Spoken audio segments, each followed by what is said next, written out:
How long does he do this for? I don't know. Jess, how long do you beat your drum for? I can't even approach Jess's mastery of playing the drum.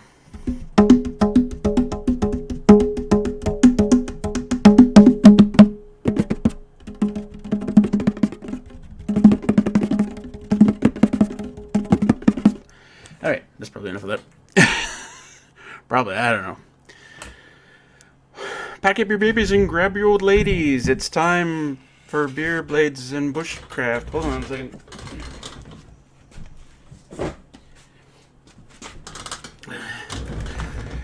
Where's Jess? That's probably what some people are saying. Well, here's the truth. I'm taking over his channel. I've decided my bushcraft is better than his. And, yeah, it's all going to be Russell doing bushcraft from now on. I'm just kidding, of course. Jess is he's doing something else tonight. He might actually be in later, depending on how things go where he is.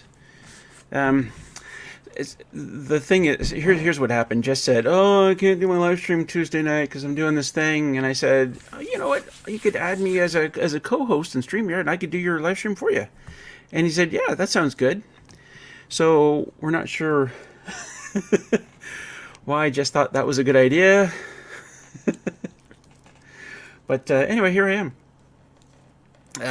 Coming to you live from the off-grid cabin. Yeah, somewhere in Ontario. Anyway, tonight we're talking about... This is weird doing this without music. I know I've said that before. Tonight we're talking about wilderness... Or sorry, movies... what is it?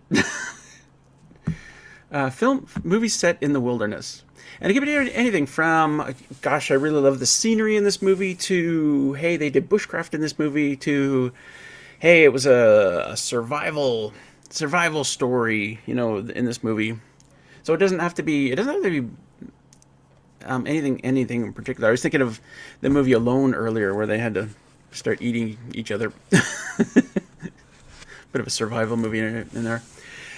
I'm going to start with a couple of movies I was thinking of. And it's funny because Tenenbaum mentioned one that I was thinking of, but I couldn't remember the name of it. And it was... by the way, hi, everybody. Tenenbaum's there. Fab Online. Linda. LT Survival. Carol is there. Who else have we got here? Yeah, that's it. And Jerry. Hard G. Yeah, sorry. What... you mentioned The Edge, which is, I want to talk about The Edge. Shoot to Kill is the movie I was thinking of, but I could not remember the name of it. Good movie. It's been a long time since I've seen that one. Essentially, a really experienced guy takes a really inexperienced guy through the mountains to track down a bad person. And there's a specific reason I wanted to mention that movie too, and now I can't think of it. Oh, well.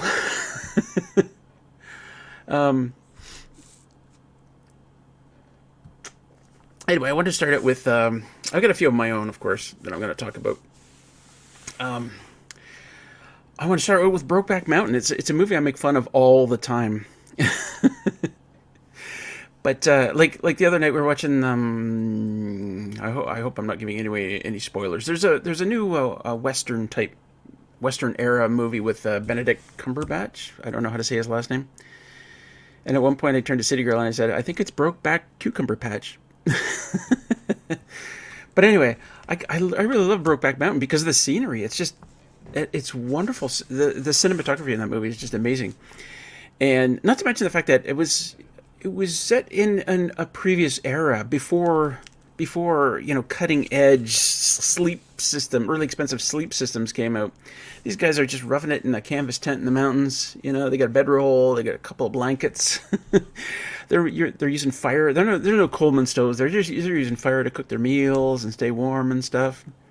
Oh, a beautiful, beautiful movie. Yeah, and two guys fall in love. Whatever. It's actually a beautiful story. It really is. Yeah. Anyway, what are some of the other? So The Edge, I gotta have a love-hate thing with The Edge, and I'm not sure if my memory's correct on this. Maybe Tenenbaum can correct me, but a bit of a love-hate thing with that because I can actually hold on. Let me do this properly. The Edge. There you go. Kind of a love-hate thing. So it's a story about three. Was it three or four guys? I forget how many guys. They get stranded in the wilderness. I think their plane crashes or something. And none of them have any wilderness experience. None of them have any bushcraft or survival experience. And but the character Anthony Hopkins plays, he's done a ton of reading over his life. He's read all the survival techniques, and so he starts employing his survival reading on stuff, and some of it just goes wrong. But the thing I don't like about it is that you can't. I mean, anybody who does bushcraft will tell you, seeing a video on how to do something or reading a book on how to do something is not the same as practicing a skill, right? If you've seen a video on how to do a bow drill, that doesn't mean you can just go out in the woods and build a bow drill, and make fire. It's practice that creates the skill, right? So no, I can't remember if in The Edge they, some things he did for the first time and they worked perfectly, and some things he didn't that didn't work perfectly. I know he tried to make a compass with a leaf and some water, and he dropped was a pin in it. I forget now. But then that didn't work because I forget. I think he blamed his belt buckle for getting in the way of the magnetic pull. And that inexperienced guy is played by Sidney Poitier. Yes, who gets frostbite. The other guy's making fun of this color of his skin where he got frostbite. Damn it, there was something I wanted to say about that movie too. And now I can't remember. Linda says, any Tarzan movie. You know what? I can't remember seeing any Tarzan movie, but the ones I can't stand, the movies like that I can't stand, are the ones where it's very obviously not where they Tarzan was in the jungle, right? But sometimes they film something and they're like, this is the jungle. No, it's not. That's not a jungle. Come on. You're not even trying. I read a bit of a tangent. I read a story about how one of the Tarzan movies, the guy, I forget, the executive producer in charge of the Tarzan movies, who was once approached by I think an Italian production company. And so we took a meeting with them, not sure what they wanted to talk about. And what they'd done is they'd taken one of the Tarzan movies, took all the footage of the shots of Tarzan when he's far away and you can't really see him very clearly, used all those, but all the close-up shots of Tarzan, they replaced those with close-ups of an Italian actor, like fighting a tiger or whatever. And I'm not sure what they thought they were going to get away with, but the guy immediately confiscated the film. And said, no, you can't do that.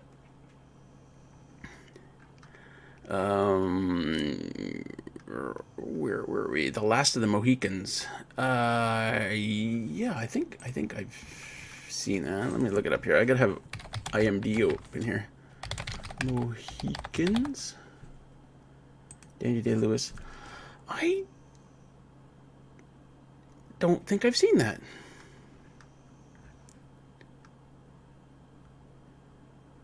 Yeah, I don't think I've seen that. It's a highly rated film, isn't it? Daniel Day-Lewis. Madeline Stowe. Yeah, you gotta like Daniel Day-Lewis, though. The Revenant. Oh, The Revenant's a great one. Is chat not updating here? I didn't... Yeah, hold on. Where is it? I'm trying to find it now. I can't find it. Anyway, the Revenant's a good one. you know, he's if you haven't seen the movie, there's going to be spoilers tonight, right? We know that, right? The Revenant's a good one because, like, not only is the guy thrust in the survival situation, but he's half dead, right? Just suffered this bear attack, and they figured he was going to die anyway. Um, but it's a good story, and and Leonardo finally got his Academy Award for doing that one as well, which is always nice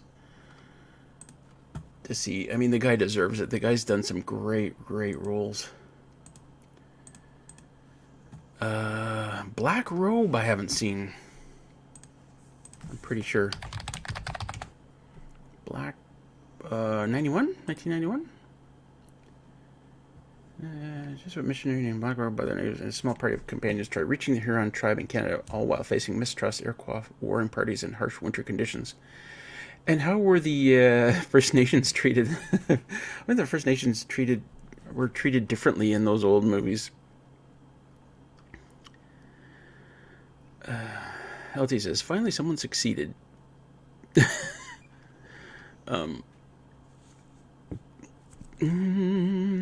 Never Cry Wolf. I gotta see if I've seen that one. Charles Martin Smith, Brian Dennehy. Government researcher sent to research the menace of wolves in the north learns about the true benefit. Oh, this was written by Farley Mowat, yeah. Yeah, but you gotta say why. Okay, if you're gonna mention a movie, you gotta say why you'll like it. LT says, let's see more knife, but survival is more my forte. Tom Hanks Alone. Yeah, that's a good one. That's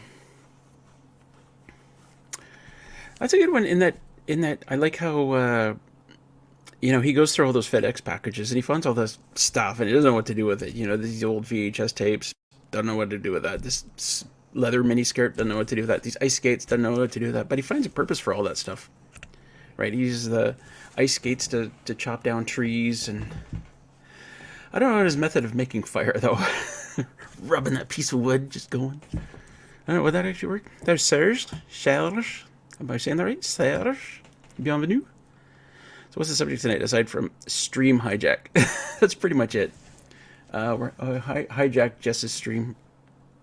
Jess couldn't make it, although he might be by later. And I said to him earlier, do you want me to finish at 11? And he said, it's up to you. That's not good, Jess. Yes. And it's based on a true event. Which one was it? The Shoot to Kill. I love that. Oh yeah. Here's what I was gonna say, and this is totally not related to what we're talking about either. But the bad guy in the movie, the bad guy in the movie, Shoot to Kill. There we go. The bad guy in the movie was played by Clancy Brown, who does the voice of Mr. Krabs on SpongeBob SquarePants. Isn't that wonderful? He's done some great roles. He was in Starship Troopers.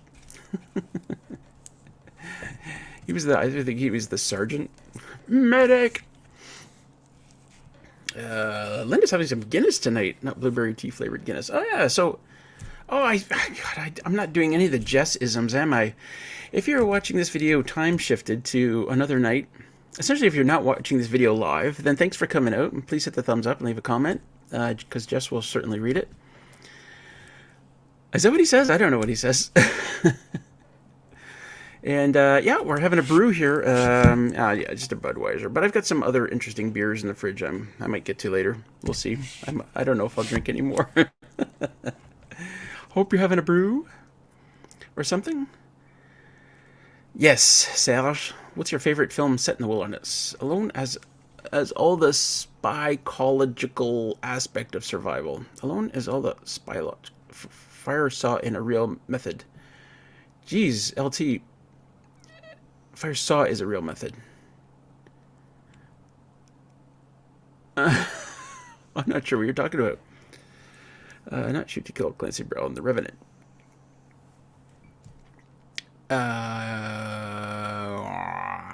I was talking about Shoot to Kill. Mm. And he was in Highlander as well, yeah. He was great in Highlander. Real badass. Let me just check. The Facebook these days, I get notifications. You can follow this channel, and this channel on Facebook. Why don't you? If I wanted to follow them, I would have been following them by now. I don't follow anybody on Facebook. Okay, The Revenant is based on... The Revenant is based on a true story. Oh, okay. Yeah, I think I read about that. The guy got attacked by a bear, and then he kind of walked out of the woods. I read about that. What did he do? Did he turtle, or did he just kind of go limp? I forget. Yeah. Yeah, badass story.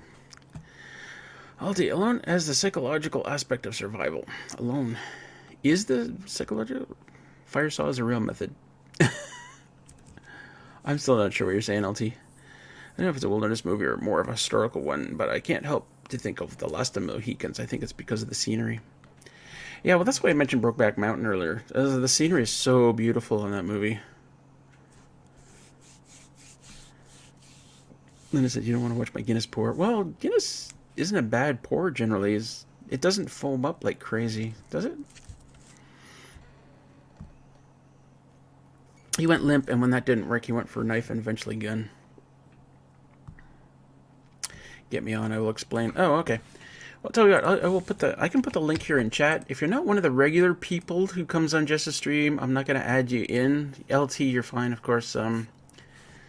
Serge, Tenenbaum, I don't know who are the other people that, Simon, is Simon here? Alright.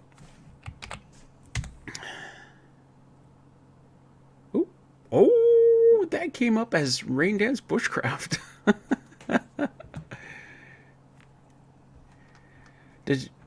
Jess said, you know, when he gave me this co-host thing, he said, use the power for good. And I said, or at least for fun.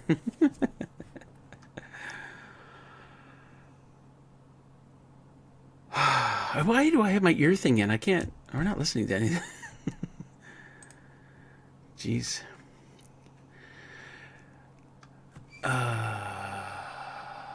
There he is. That was quick. Hey, LT. Hey, how's it going? My franglais writing sometimes bugs me up.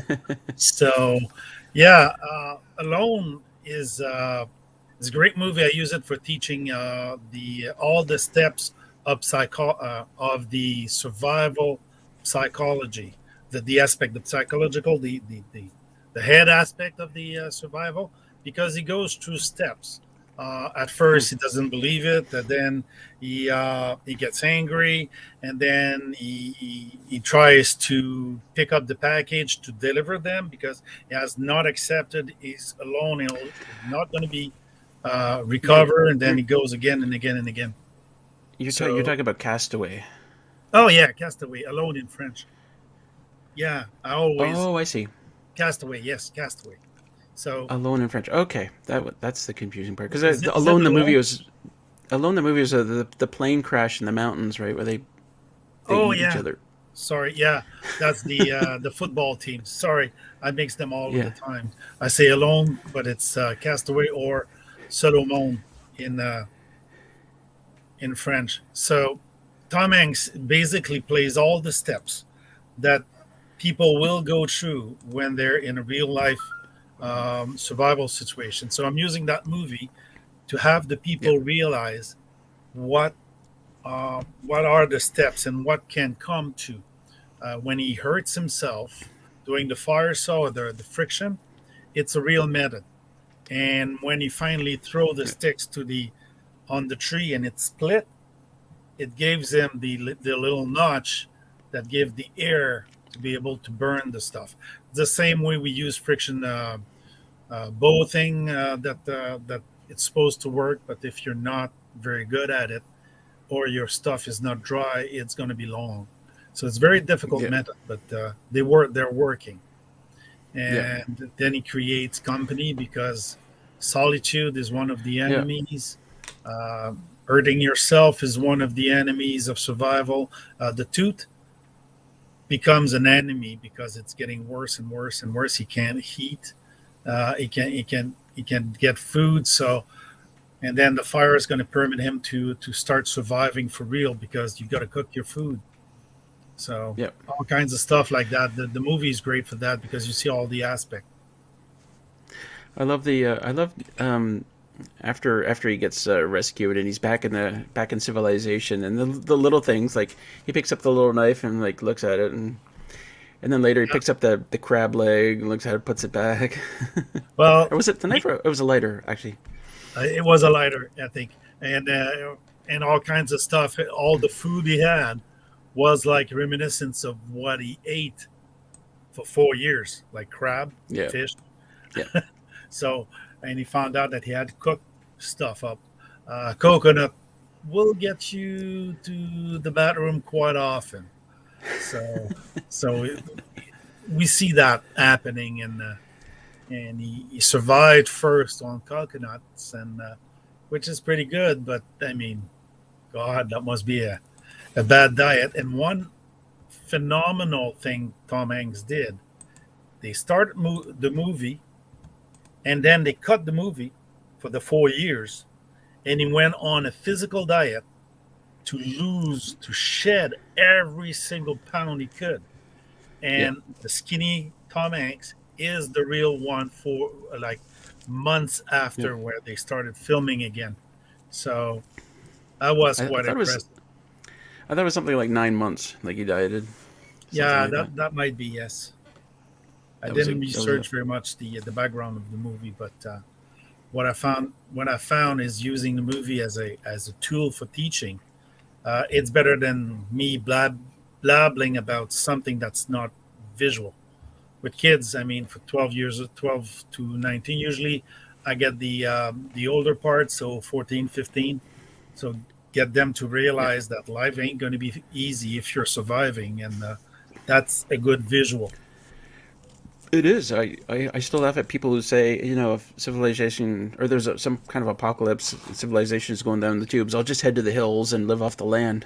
Like, Well, no. yeah, if you practice. The thing is, you have to practice.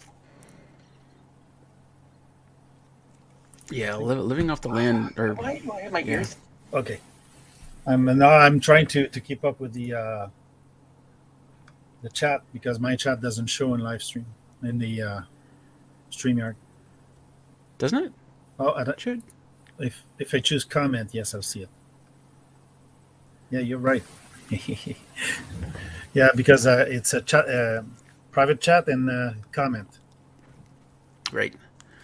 There's Simone is here, and David Evans, Yes, and Skip Long's Quest is here. David So we're talking Evans. about movies set in the wilderness and what you like about them. So feel free to put it in chat. Many movies often disregard reality when they're in the wilderness. I mean, the guy is in snowshoes, and all of a sudden he makes a fire in about 2 seconds. Like, yeah, Yep. what did you have in your pack to make that fire? Because it doesn't work that way. Um, one year on the video on my channel, I did a light a fire for Jim from Muskrat Jim. He had his cancer uh, news, and just to support him, we lighted up fires and making short video. And so I went to the backyard and dug out my fire pit, and then I say, okay, I'm gonna light it up with the ferro rod. It never worked. The wood was so cold. I picked it. I picked some scrap wood I had in the pile, and then made everything paper. I had dry paper and everything, and I had difficulty. Hey, Mister Rain Hey, Dance. Hey. can So you hear so me? I had paper and everything, and that fire didn't want to light at all. So I ended up at the end using a fire starter, a match that has fire starter on it. Yeah. Basically, it's a large match that you buy in stores. So I had to dig Yeah. through my survival kit, and I tried every single level of either the matches, the different matches I had, the warm storm matches, and everything was failing. Took me 20 minutes to start the fire. Hmm. I had dry paper, I had branch, I had wood, shavings, name it, Yeah. and it was difficult to start the fire. Jess, you're a lot earlier than I thought you were gonna be. Yeah, my wife is handling the kids and stuff sort of organized. I'm just having a wicked volume issue here. Oh, I just I just thought of a movie that I really enjoyed that nobody's mentioned yet called The Snow Walker, no. which is also directed by Charles Martin Smith, who also did the Wolf movie. I forget. Anyway, The Snow Walker is about a guy, a pilot who picks up I think she's Inuit, and then in his plane, and then they crash, and he's like, "Okay, you stay here. I'll go for help." And it's like 200 kilometers. It's up in northern Canada somewhere. And she eventually finds him because he's about to die, and she essentially saves his life. And I it's wonder a pretty why. cool movie because she's haven't got seen all that the one. skills for she's got all the skills for surviving. The wilderness. He's got none. But good movie. Obviously, the Inuits or Eskimo, when we used to call them that way, they're the people that have the knowledge for the northern. So, I mean, that's where you Yeah. should take your knowledge. You can read all the books, but that local knowledge is invaluable. So, when you have access, I mean, you've got to pick some. You good, Jess? You guys are a little quiet. How am I sounding? You sound fine. You're fine. Okay. I will just sort of like, if every now and again you see me like this, it's because I'm having a hard time hearing. I saw that somebody I mean- mentioned The Revenant, which I haven't seen yet. I haven't seen a lot of movies since we had kids. So like a lot of the ones that I would think of are fairly old at this point. I've been trying to think of that one. What's his name? Who walked into the wilds of Alaska and died? Oh, You know, I know they what just you're had to thinking. remove his bus because they had to keep rescuing people who were on like a pilgrimage to the bus where he died. What the hell was that movie called? Was that Into the Wild? Is that what it's called? Into the Wild. Yeah, that sounds right. Yeah. Yeah, that's it.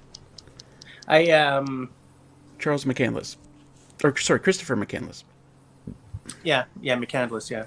And it's funny because I've sort of, I don't know, I'm of two minds about that one because, I mean, obviously we're not talking about a work of fiction here, so I don't want to say anything that would come across as disrespectful, but I think when I first came across that story, I saw it as like, another sort of spoon-fed um, middle-class kid throws everything away and walks off into the forest to be a man or some damn thing. And my understanding of that film has changed a lot.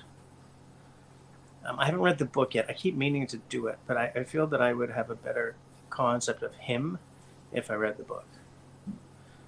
I keep looking at the wrong camera. But I think that one thing I liked about that movie is that it sort of speaks to something in me that part of me wants to just throw everything away and walk into the woods. I don't know if I'd go as far as Alaska, though.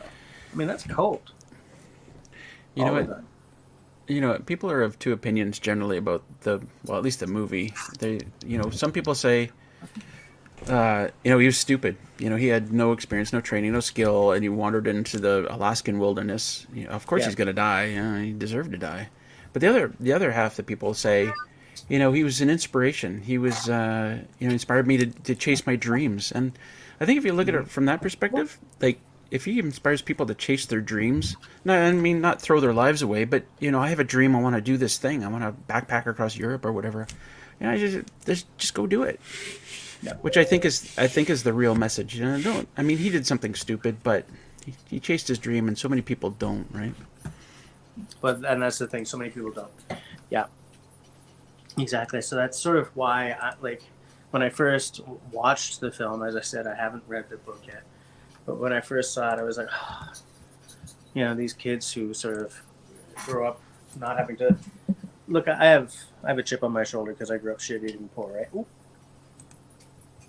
What? Stop eating poor. So like whenever I see some, I thought it'd be me that what I perceive as some spoon-fed kid making throwing it all away. I'm like, again. And so sometimes it can be hard for me to get past that when I'm watching a film like that and seeing this guy McCandless, who at the end of the day, even if he was down, even if it kind of didn't end well for him, even if to have the balls to say, you know what, going, I find that really, really maybe intimidating, but definitely impressive. I see that someone said 127 hours. Have you guys talked about that one yet? No, I'll tell you what. There's a movie I will never watch.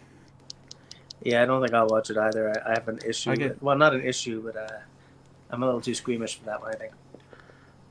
I can picture in my mind exactly how the movie rates itself, and yeah. I don't need to see it. Yeah. Have you guys already done the "What's everyone drinking tonight" thing? I tried to do all the Jess isms. I did the time shifted thing. I did the "What's your drinking" thing. Good man. Talked about my you're butt using for a your while. powers for good. Yeah, I don't. I don't. You'll. I'm sure you'll watch the first part later and give me when shit. I'm back in town. Am I buffering or anything at all? No, you look fine. No. Yeah, okay, that's good. I can say I did the Jesse thing, walk off camera. Did you? Well, yeah, you did. I did it. Yeah. I'm just taking a look at the side chat here. I just realized I got my. Sorry, it's weird to be doing this on the phone. Thank you. That's exactly what I was going to pop up. Yes. And I wonder if, when McCandless was on his trip, right? Because at the end of the day, the book was written by someone who wasn't sitting there next to him, right? The movie was done by people who weren't sitting there next to him. What I wonder is, when he was cruising his way through Alaska and getting equipped and learning things and stuff, I wonder what the people he was talking to were thinking. I wonder how many of them were like, this guy's freaking doomed. I think it was the reverse. I think it was this guy interviewing people, which gave him the idea that, there's something. I mean, this guy did something stupid, but after interviewing the people, I was like, wait a minute, this guy is special, and not in a bad way. Right. That's funny.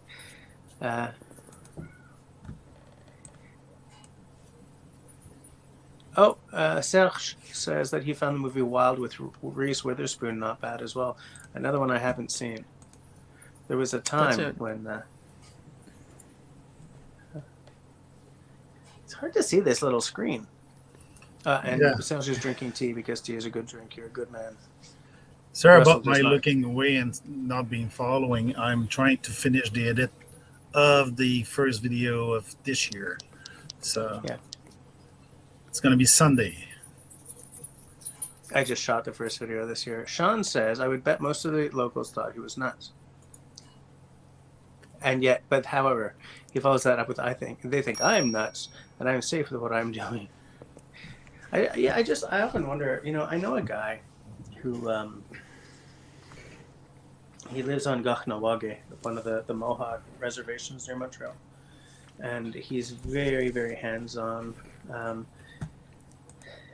Right now he's building, or he's just finishing up having built a large garage to run courses in for teaching native kids how to do timber frame building and stuff like that.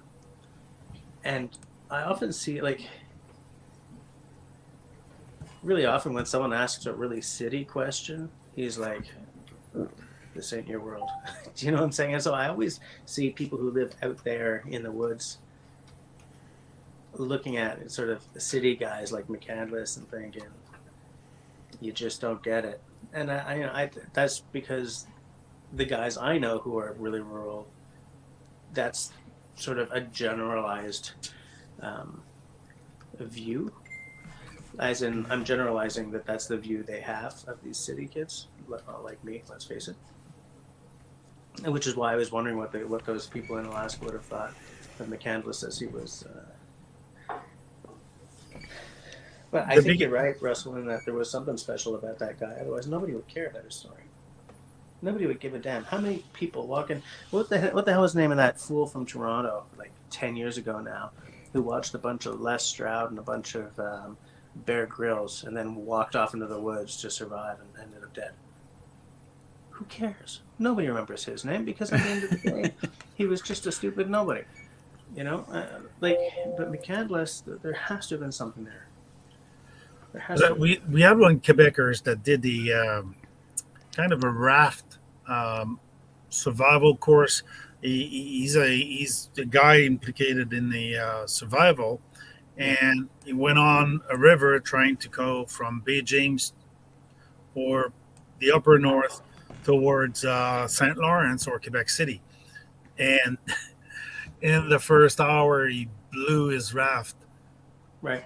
Because, I mean, rapids and river. Yeah. So it was an inflatable one. So it was almost a disaster. The guy had some of the skill. He prepared himself, but it wasn't a very fun experience, I think. Okay. And we have the guys from Chicoutimi that did the Survieton. Mm-hmm. Pierre-Henri, not Pierre-Henri, but what's his name? Damn. I just want to say hi to Grace. Yeah, I'm not at home. I'm in Grenville-sur-le-Rouge. So it's a small town. I'm next to, if you guys know Quebec, I'm really close to Montebello. If you guys know Ontario, I'm just across the line from Hawkesbury. We're just taking a few days because Christmas was ruined by the COVIDs. So we figured we'd just get away for a few days to make up for it. You went from Quebec lockdown to Ontario lockdown. That's great. Yeah. Sean says that. I will tell you that most up here were happy that they removed the bus because it saved the state a ton of money in search and rescue. I can see that. I can absolutely see that. And in fact, that's why they removed the bus. But you know what's funny? Because I don't know what my favorite movie set in the wilderness is. Like, a lot of the movies I've seen, because as at least Russell knows, I went to film school, right? So I've seen a lot of movies. And like some of the ones that stick out to me weren't really set in the woods, but they have wilderness parts to them, you know, like, or like, I haven't seen any of the really new ones. I haven't seen The Revenant. I haven't seen 127. I haven't seen the one with Reese Witherspoon. And so I've been trying to remember what was a wildernessy movie that I really, really loved was, and I don't remember. How about... I know that there were ones where I was like, I need to go into those woods. I mean, there are movies where the landscape has just slain me, right? Like The Lord of the Rings. I'm like, I am moving to wherever the hell they filmed this, right? New Zealand. Yeah, New Zealand. Like a lot of Canadian movies have the climate as like a second rung character almost. Like a lot of, I mean the auteur films. I don't mean like Men with Brooms or anything like that. Like in a lot of Canadian movies. I read this book in school, no, just after school, by I think it was Naomi Klein. I might be wrong about that. It was called Weird Sex and Snowshoes. It was about a lot of the things that are kind of tropes in Canadian film. Like there's very often some weird sexual thing. I have to move because I have to plug my phone in. I just got a 10% battery warning. So there's really often something kind of bizarre sexually, but not in a pornographic way. And very often the winter is a character. or like there's a river it's almost a character. I don't mean that in the way where it's talking lines. I mean that in the way the Millennium Falcon is a character in Star Wars. It's not just a setting. There's something about it that creates kind of a third run character feel, you know. But I'm really drawing a blank, you know. Yeah. Triumph Screen Printing just brought up Jeremiah Johnson. Okay, that's legit. How about just My Side of the Mountain? Yeah, legit choice. You've seen that one, right? Yes, but I don't remember very much about it. I do remember. Now that one was also based on a book, wasn't it? I don't know. It's a kid goes out into the wilderness and Yeah, lives in a tree. I think that one was based on a book. Absolutely. Sean in Alaska just brought up Northern Exposure. Obviously, you know, TV series. Yeah, that was a. Was that like a really big name TV series, or was it just sort of big name to me because of the setting? The TV show, it was a series. Yeah. If I didn't watch those, unfortunately, I'm probably the one that watched the less wilderness movies. I've watched some, but more sci-fi things. So, Yeah. not Looks like relevant to most. Looks like I missed a questionable comment. You did? But Russell is on the prowl. Cool. The one I'm using the most and I've seen the most is the Castaway. Just before you join in, we talked Castaway? about it. Because it's a good step-by-step evolution of the character in the survival. Right. The psychological aspect and the difficulty for him to get around doing things for his survival. Yeah. And the toothache and everything, it's well placed, and it's a very fine example of what you could expect on the problems, on the aspect of psychology that will bring you either to survive or die.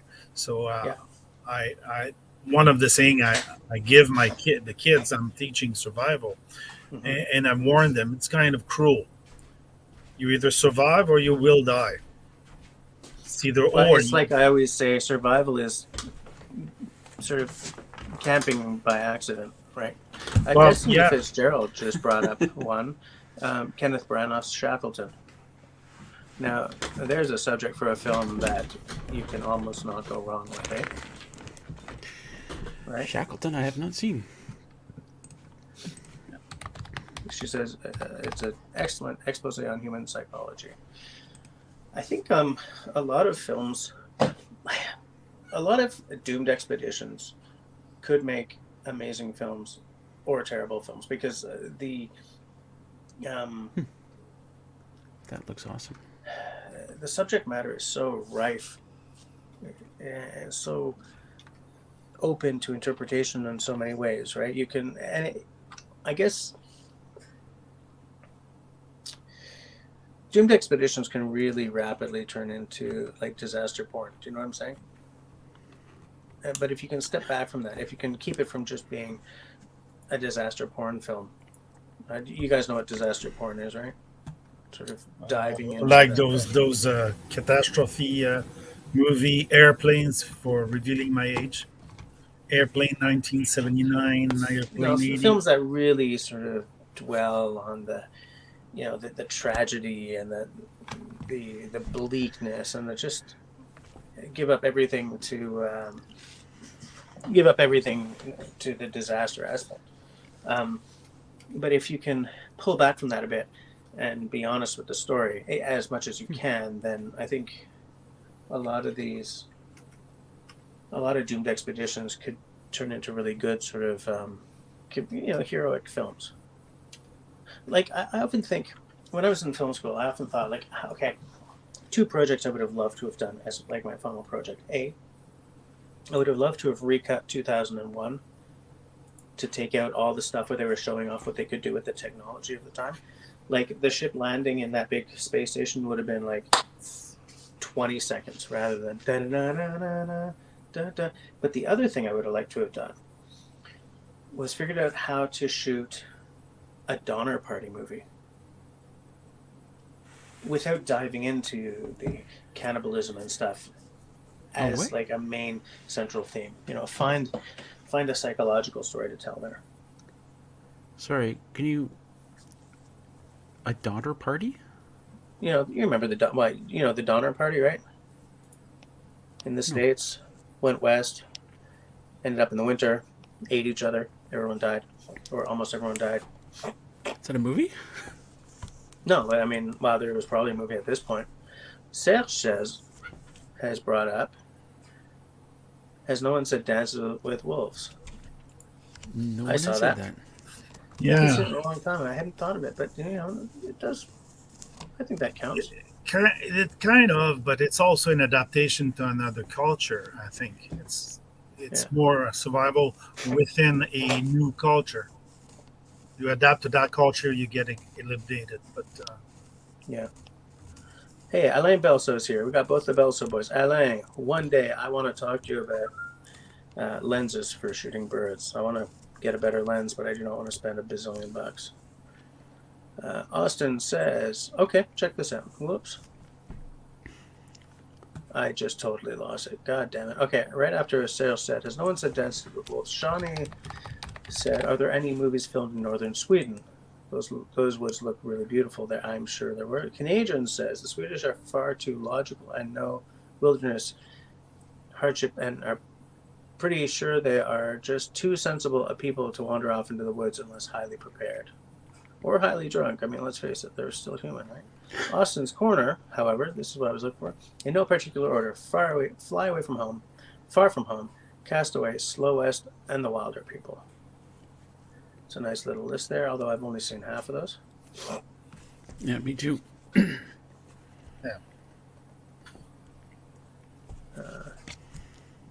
I'm just looking here. Tenenbaum, living in the country that Shawnee was talking about, says there are a lot of Swedish films, although they tend to be in Swedish. They probably don't end up on Netflix with subtitles, right? Okay, and then Destiny was bringing up Amundsen. Yeah. Highly successful trip to the South Pole. Sorry, I had a large section of a bottle of water of wine with supper, so I may not be speaking very well tonight. What are you drinking now? And I'm having a little bit of scotch. Well, which one? Which scotch? Yeah. Yeah, this is something I've never had before. I just shot a video on it for my other channel. This is Annock Peat Heart. It's a peated Highland Scotch, and it's actually so much better than I thought it was going to be. I'm very happy with it. It's very, very light, very. It's almost ephemeral. I see you didn't bring the proper glass for it. I did. It shattered en route. That's what I'm making do with what I could find here at the cabin. Oh no! You shattered the glass. I shattered an expensive glass.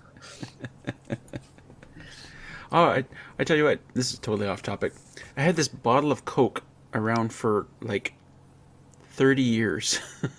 Oh. And it shattered on me. I left it in my trailer and it exploded because it was so cold. One of those glass bottles? Yeah, those old. It was a keeper. It was a special. Something special about it. I don't remember. Yeah. Like, damn. Yeah, it's always. It was probably worth $10, you know. Canadian did a good comment about wandering in the woods. It's more a Canadian thing, North American thing. We see that with a lot of hunter and fishermen, sport fisher, because they think that they will use the same road coming out as they went in, but not necessarily carrying maps and compass and everything. So because they're in vehicle most of the time, boat the rest of the time if they're familiar with the lake, but sometimes they just go in the woods. Yeah. And they wander off, and that's when problems come in. Vehicle breaks or get stuck. So Right. That's why man. that's why preppers is very close to survival, and that's a total other topics. But if you're a if you're preparing yourself, you may never survive. In the sense of you will not have to survive because you'll have prepared yourself. Bring some more clothing, maps, compass. You might be stuck overnight, but you'll be out the next day, and you're not Oh, you surviving. mean okay? So LT, what you mean when you say not survived? You mean thrived instead of survived, kind of thing? I would say so. Yes, maybe out of my. Okay. That's why the channel motto is. I have to read it. Learn the basics, survive tomorrow. Yeah. Because if you train first, when it happened, you will be able to use the skill that you attained, you acquired. If you're not preparing yourself to go in the woods, you will not have the gear to be able to apply the skill to be able to survive. You're not going to thrive at all. So there's a very sad story. I tell the students once in a while when I need to have a story to capture their imagination and to make them realize survival is not a funny thing, and it can turn like this. Yeah. It's a scuba diving story, and there's death in the story. So, if you wish, I will tell it. Now, do you guys have an absolute favorite movie set in the wilderness? Like, did I miss that part where you guys give your favorites, or do you have like a top 5 or something? Well, I gotta say, Mine is pretty I much started this Castaway. off. I started off with Brokeback Mountain. Okay, which I haven't seen, but I have been told I absolutely have to see. Is Is that your? And it's not. I don't know. I don't know if that is. I mean, I'd have to really actually think about it. But I mentioned Brokeback Mountain because the scenery is just amazing, that movie, and and it's a time before super expensive, fantastic sleep systems were invented. It was you had a canvas tent, you had a bedroll, and a couple of blankets. Yeah, absolutely. And it's funny, I've really come around on things like westerns in the past 10 years. So I never used to watch them because it was all like cowboys and Indians. But as I've become more interested in the tertiary aspects, like what you're talking about, Russell, the canvas tents, and seeing like how they lived at that time, I've become much more interested in stuff like that. Did either of you guys see that series? Was it Tombstone? No. Was it? No. It was an HBO series. It took place in like a Klondike town, but not up in Alaska or up in Canada. It was sort of in the Midwest. It was one of the territories that wasn't a state yet. What the hell was it called? Oh, I don't TV remember. show? Yeah, it was a TV show. It was an HBO series. I don't get HBO. I don't recall. Oh, it had, I think, Timothy Olyphant in it, who ended up being the sheriff of the town. Oh, what was it called? But what was really cool about it was that was one of the shows. Like, they also did Rome, and the same deal in that they took essentially a nonfiction setting and a nonfiction part of history and made a story with it. So, like, in this show, I don't remember what it was called. Deadwood? Yes. Thank you. Yes, wow, it was Deadwood. The guy's got like 200 credits. I just picked that one. Yeah. Everyone in it practically was real. Like, it's full of like some real big names of from the Wild West and stuff, who were literally all there at the same time or almost at the same time, and just sort of told the everyday stories surrounding these people. And that makes it sound more boring than it is. But at the end of the day, one of the things I liked about it was seeing how people were living back then. If you go back far enough. I love. Sorry, Jess. I love movies set in an earlier time, and they're very respectful to the age in which that was, and they try and get everything just right. Ah, I love it when Absolutely, they I do that. agree. That's exactly what I'm getting at. Yeah, I agree completely. Oh, sorry, did I? Sorry, Jess. Cut Serge you off No, I had was mid-point. a doing a comment. really roundabout storyteller's way to say exactly what you were saying. Yeah. So there's no Serge was picking up on in preparedness in the woods, and he says he rarely uh, prepared to be in the wood. He brings a knife and an axe, uh, but he's not really ready for everything else. Well, the fact that you bring a knife and an axe, you've already taken the step to be prepared. Not bring clothing for longer stay and overnights and food, that might be dealt with if you're in a fairly known location. So it's always the skill that you deployed at the same time. So it depends how comfortable you are with the location. yeah. Alain brought up Yellowstone, which I have been meaning to take a look at. It says it has a lot of beautiful scenes from Montana. Now, does a lot of it happen sort of out in the wilderness, or is it just that's the background? I'm about to have a sneezing fit, guys. I'll be right back. So I'm alone. Hey, it's time to bring the knives out. uh, so to finish on the preparedness thing, often those that have to survive are caught without anything. And if you bring a jacket or a, a sweater, a supplementary sweater, makes your life a lot easier because you don't Oh my have to god. make fire necessarily. So that might be one of the aspect of your preparation that you bring a little backpack with water, a bit of food, a couple of granola bars or energy bars, and a couple of stuff. So, Jesse, do you want me Here we go. to recollect the story about the divers? Maybe in a bit. I just Tim Yep. said something that I find interesting here. We had a real live wilderness set here in the mountains by me called Paramount Ranch. So I guess that was owned by Paramount Pictures. It was used in many westerns and wilderness movies. It was open to the public, and I used to go all the time.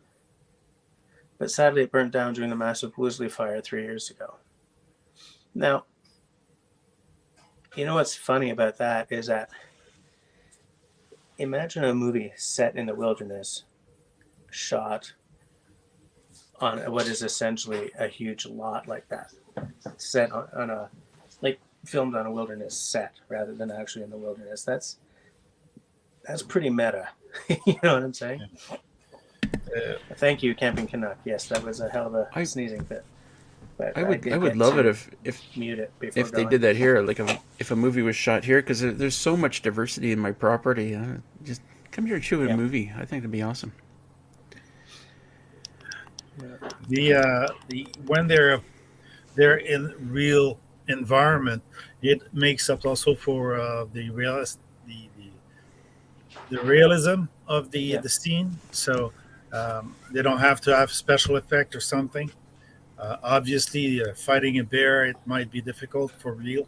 So, but in some situation you can make believe that part, but the set must be quite accurate to be able to feel the survival, and the situation must be also the fact that But Tom Hanks in Castaway lost all that weight mhm. makes it for being more believable. This whole idea that the set has to be realistic is fairly new, though. If you look at most or many of the TV shows shot like back in the 50s and 60s, everything was sound stages. Painted mountain ranges in the back. Because I don't know why. Like, can you imagine trying to do that on a TV show now? You know, this is a wilderness show. Painted backdrops. No way. No one would accept that. There's no way. Green screen is pretty good, but I mean, it's a lot to be desired sometimes. Yeah. It's funny. It's very funny. There we go. I'm just stuff keeps popping up. I keep getting messages and stuff. I'm like, stop! I read about that bear. I think it's the same bear. Like that bear was. Everybody said the bear was a phenomenal actor. Like it was really friendly, really cuddly. But it's like the bear knew as soon as you turn the camera on, he gets up there and gets all, and they're like, wow, that's fantastic. Whoops. Yeah, I read that too. Interesting. Funny, eh? Is it weird when other people pop up comments on your screen? No, it's fine. Been a long time and just showing on a movie like Grizzly Adams. Nobody's mentioned Grizzly Adams tonight. Well, Davy Crockett, Grizzly Adams, they were a wilderness show, but not necessarily survival. Some situation or not, if I can recall, because damn, I was young when those shows were going on. Well, I made the point at the beginning of this video that we're not specifically talking about survival or bushcraft. It could be just great scenery. It could be bushcraft. It could be survival. It could be any of those things or more that we're talking about tonight. I didn't want to hone in on one thing. Yeah, Daniel Boone also was one of those shows. It was a bit silly at one point. So. Well, I mean, look, we can stretch it to Little House on the Prairie in some ways, right? You know, like anyone who's of a certain age has seen that show. Yeah. It's not a movie, it's a TV show, but I mean, there was a certain amount of... The thing is, that's not really set... That's not set in the wilderness. That's set on a homestead out on the prairies, you know? And it's loneliness kill. It's kill, basically. Wilderness kill that you see. They're trapping, they're hunting. I don't know about Little House on the Prairie. Like the homestead was a set, you know. That took me out of it, but it was shot back in. But I'm sort of referring to the fact that we can really kind of, with a lot of shows and movies and stuff, you kind of ride the line of whether or not it's really set in the outdoors or the outdoors just happens to be the backdrop. Like, I mean, if it's the backdrop, technically it's set in the outdoors, but you know what I'm saying, like. You know what I really hate is when you watch a movie and there's snow and it's very obviously fake snow. Yeah. God. Yeah. Here's another movie. T-shirt and snow and they don't feel it. I think it's called Wind River with Elizabeth Olsen, Jeremy Renner, where they kind of live on a reserve. He lives on a reserve, and there's a murder, and they got to figure it out. But they're like going into the mountains, and there's bad weather and everything, and. Sad movie, but... Yeah. I'd like to point out what Tenenbaum said. There's a whole set of beautiful outdoor films that are nominally war films. That's kind of... I mean, I'm glad he said that, because I was thinking about stuff like, remember that series, Band of Brothers, and so many war films that do take place sort of in the wilderness, but they're not wilderness films. And so I've been trying for much of this conversation to think of a war film that is actually a wilderness film. And I'm coming up blank. Like The Patriot? Which tells me that somebody needs to make one. I think it was The Patriot with Mel Gibson? Yeah. Where it was, a lot of the times they're just out in the wilderness, you know, except for they're trying to survive in the swamps while they're fighting a war. Rescue Dawn. Here's one that I like to talk about. There's the movie The Hateful Eight by what's his face, which isn't really a wilderness movie, but they kind of end up at the haberdashery, which is I'm not even sure what it is, like part tavern, part restaurant, part stop on the way somewhere. And you know, I think that there's a lot of attention to detail on the set of inside the haberdashery. Have you seen the movie? No. Is that the one by? Yes. The Pulp Fiction guy. Yeah. Who's in that? Is Jennifer Jason Leigh in that or someone? Yes, and Kurt Russell and Samuel Jackson.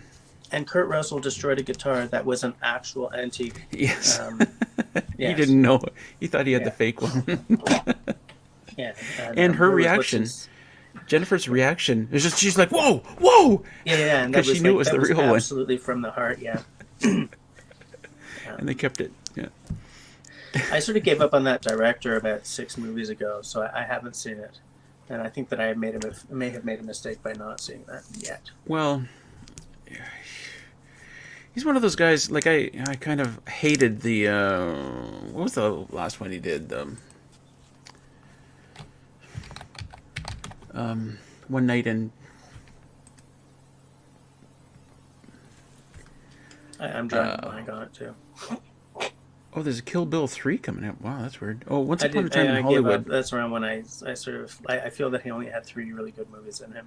And Yeah, everything Once that Upon a has Time been in him. Hollywood, I hated, but like even like some of I didn't like Django Unchained either, but like I thought there even in his bad movies there's some great stuff, and the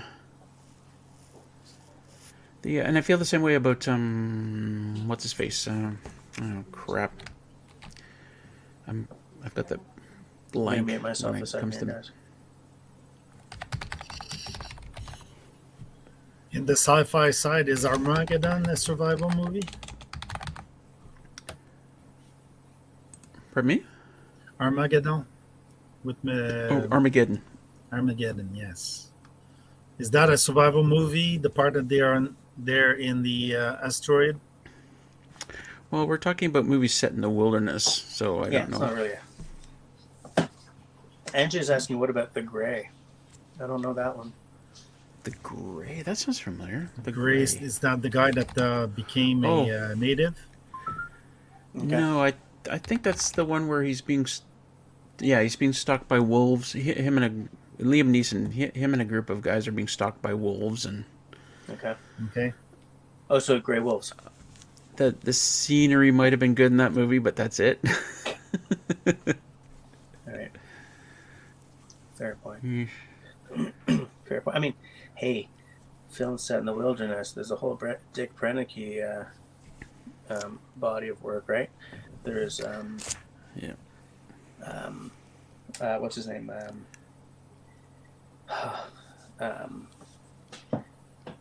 Crumbs, the canoe guy. Died in the 80s. His daughter is also a canoe person, but is an artist. Canoe guy. I don't remember his name. He shot most of his stuff on Lake Superior. The red canoe, His iconic thing was that red canoe. Okay. It must be English Canada or something like that. I don't remember his name because Bill Mason. Thank you, Tenenbaum. Tenenbaum saves the day yet again. Tenenbaum, he's on. Bill Mason's he's on entire tonight. body of work for the National Film Board. That was all wilderness movies, right? Because he was literally shooting, paddling, right? I mean, Yeah.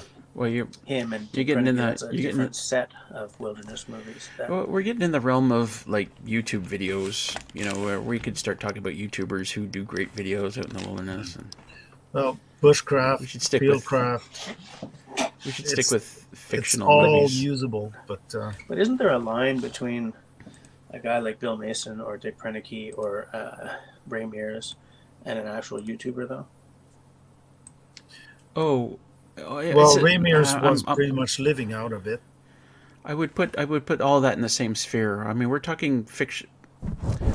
I'm talking fictional movies. I mean, if you want to go down that road, I mean, Ray Mears absolutely. Les Stroud. Sure, we could go down that road, but it's an easier road to go down than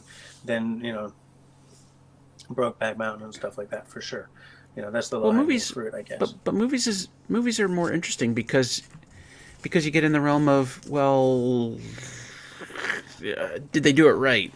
I mean, you get any of those YouTubers or those famous people like Ray Mears, and it's like, well, yeah, of course, it is what it is, right? He had a camera, he was in the wilderness. And in fact, now that I'm thinking about it, maybe someone like Ray Mears is closer to the YouTubes because it's like TV series and showing skills, whereas guys like Dick Prenneke and Bill Mason were making a movie. in Bill Mason's point case, it was for the NFB. For No, Dick no, Prenike's case, it was no. I don't know for whom. Dick Movies is movies. Prenike's I mean, you Dick, can Dick cut out Prenike the is the part. original YouTuber. YouTube just wasn't invented at the time. Right? Yeah, I can And buy that. and also those movies can cut out the part where the traiteur is behind and he's eating his fill like Bear Grylls used to do a bit, which was the cry because he was showing something that was supposed to be real but not necessarily. Film crew has full catering and Yeah, and but I don't care everything, so about he that. was. I don't care about that. He's entertaining, and he did. Oh yeah, no, He, very. he did clarify by saying, "Look, in episodes where I said I was staying out in the wilderness alone, I was staying out in the wilderness alone. So I kind of don't care." I would like to point out that Serge Belso here is just being a brat. Is Disney's Frozen like a Swedish movie?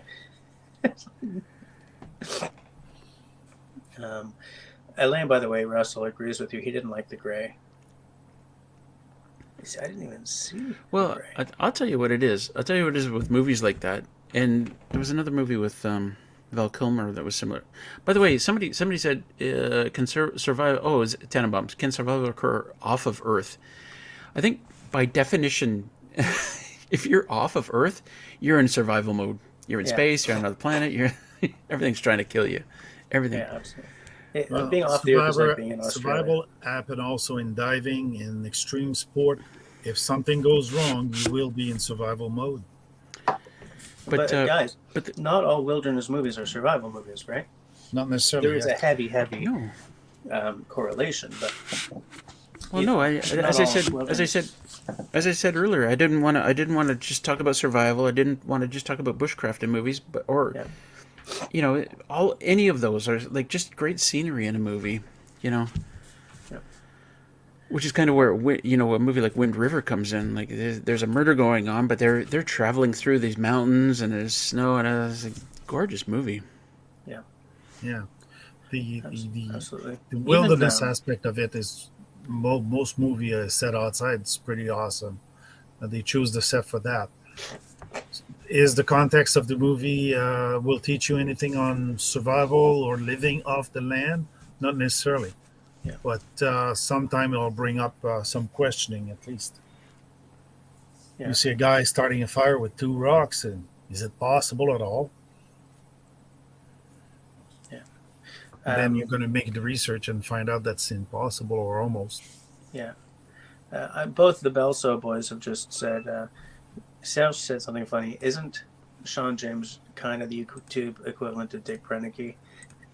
I've sort of thought about that sometimes. Yes. And Alain also brings up Yellowstone and says, "Trust me, watch it in high res." And then Andrew says, "Did anyone mention the movie Alive?" Did anyone mention that before I came on? Yep, I did because in fact, I mentioned it really, really early because of my point being that, let's not rule out any movies if it's just a survival. Let's add that in there. I mean, it had great scenery. Has anyone mentioned Clan of the Cave Bear, by the way, or like Quest for Fire or any of those? Quest for Fire. It's been a long, long time I haven't seen that movie, but Quest for Fire has some interesting point because it's evolution that you see happening. Tribes were more evolved on fire making than others, but that other tribe was stronger. So, and then they mix them in. It was a great movie. Like some of the stuff that they include in there is just wonderful. Like the guys with that other tribe, and the woman goes in to have make whoopee with them. Yeah, and she's trying missionary, and he's like, I don't know what to do. So like there. So she and doesn't that had cut to to turn outside, over. There's like three more of the women like waiting in their turn. Yeah. There were some funny things. To the live stream. Nice to see you. I hope you're enjoying what's going on. Yeah, it's just Brett. The Angie that did the movie Alive, the airplane thing, I was like, as an historical event, that was like crazy. Yep. Oh yeah. and because because it was like a real event, like some of the stuff that happened in there, you like a writer would never think about some of that stuff that they did. Yeah. Like the in the crash, some woman broke both her legs and she was crying all night long, and one of the guys like, "Shut up already," and she died the next day. Or something like Right. that. He's like, "Oh, I feel so bad." The Hi, Dennis. Nice to see you. the event Hey, Dennis. happened in Bosnia. A soldier on one of the outposts were looking up to over a minefield, and the sniper I shot a local in the minefield, and she cried for days. When I say days, it's days with a big S. And the soldier were asking the our command post, "Can we just shoot her?" It was like distressing them as much. It was incredible. And she finally died when somebody tried to go and rescue her, and they shot. So it was a bad in Bosnia. It was a bad place to be. Yeah, I definitely can understand that. That would not be a good place to be. I would like to point out what Shawnee Shave just said. Return of the Jedi has good scenery, and you know what's funny about that is I like that comment because I mean I was a kid, right? And I think the first time I saw it, I went with school. I went to a school that was very fine arts oriented, so you know, for special day, maybe it was a ped day or something, we went to see Return of the Jedi, and that's the first movie that struck me as being as having wilderness as like a third run character. Excuse me, because the forest moon of Endor is a very vibrant setting, and I was just enchanted by it. Yeah. And it only really occurred to me later that the beginning of The Empire Strikes Back, where they're on Hoth. Excuse me, Hoth was that sort of climate as character, right? Because before they got their asses kicked and had to run and leave the planet, they had to deal with dropping temperatures, snow, this and that. Yep. But Return of the Jedi was the first film where I really connected with wilderness as an active setting rather than just sort of a painting on the back of the screen kind of thing. It was filmed in the Pacific Northwest, the cedar forest. So, yeah, it's an impressive forest also, because those trees were huge, and it was like out of world if you didn't know that the Canadian or Pacific Northwest or American forest could have trees so big. Yeah, and I was already spending the warm half of the year in British Columbia at that time, so I really I saw that scenery and was like, okay, you know, and like in my head I was sort of back to BC kind of thing. So I love that movie. It was definitely not the best of the original three, but in some ways it's my favorite one. I mean, for what it was, it worked. Yeah. So David says, Jesse? I was chatting on Discord. What did I miss, David? Man, you missed everything. You missed everything, David. Russell, tell David that he missed everything. You missed everything, but Jess, I took the description of this live stream and I put it on Discord because I thought it was pretty funny, actually. Oh, was it? Okay. Tim says, I usually do not watch movies, but I do like to watch the shooting of scenes whenever a set pops up around our area. Man, I'm the opposite of you. When another street gets blocked off here so that they can shoot a movie and everyone's looking for parking and it's just a big drag, I just like, get out of my neighborhood. Just leave. Go somewhere else. I'm with Tim. I would be right there watching. Yeah. yeah, I love it. Outline says, Hoth is like Northern Alberta in February. LT beat me to it. I love it.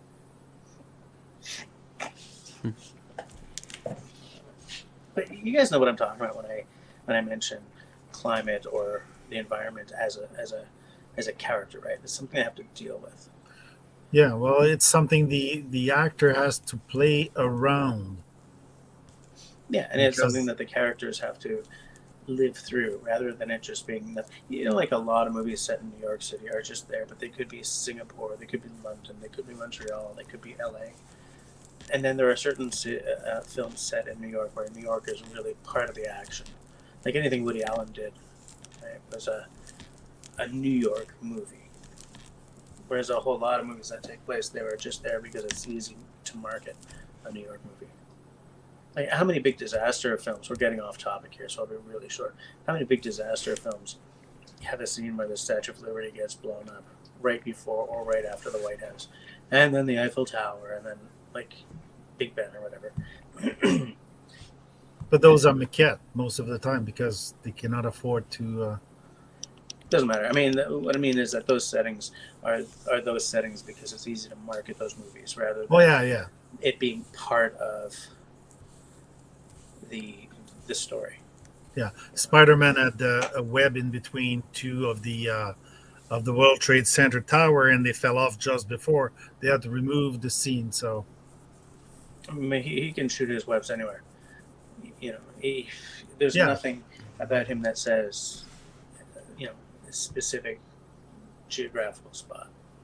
Most of the time, we're really getting away from the subject here. So most of the time, for downtown somewhere, they change the name of the streets in Vancouver or Montreal. Yeah, and that works. But yeah, so. But anyways, it was nice to see Shawnee mention Return of the Jedi because of the fact that that one is the first movie where I really, really saw the wilderness as an active thing. It's the first time it sort of went boom and I noticed it. David is asking, I love it. Okay, so LA says Hoth is like northern Alberta. So Brett comes back, Australia is like where Jabba the Hutt lived. I think it was New Zealand. Anything wants to tell you there. But David Evans asks, what's the movie where the guy is dropped off by a plane in the middle of an Alaskan winter? Do you guys know what he's talking about? Drawing a blank on that one. I need more context. There's a Disney movie where the guy has to race with the race dog in Alaska. Also, it's a funny movie, but the guy has about every problem you can have in the wilderness. Was it Cuba Gooding? Yeah, that's the last one. I think it was a remake of another one. I didn't think much of them. Yeah, it was just funny.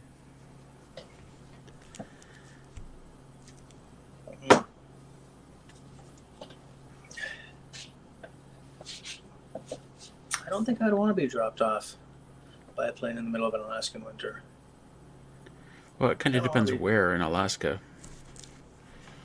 Obviously. Yeah. I wouldn't mind being dropped off, at some time when I have time to prepare. Actually, you know what? He didn't exactly say Alaska. So you could be dropped off in Toronto in the middle of an Alaskan winter?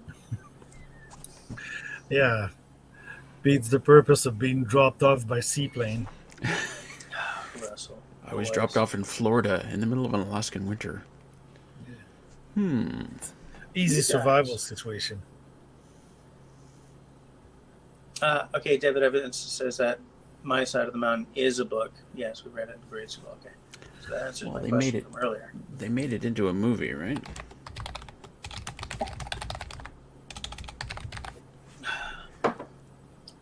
Onto the water here, boys.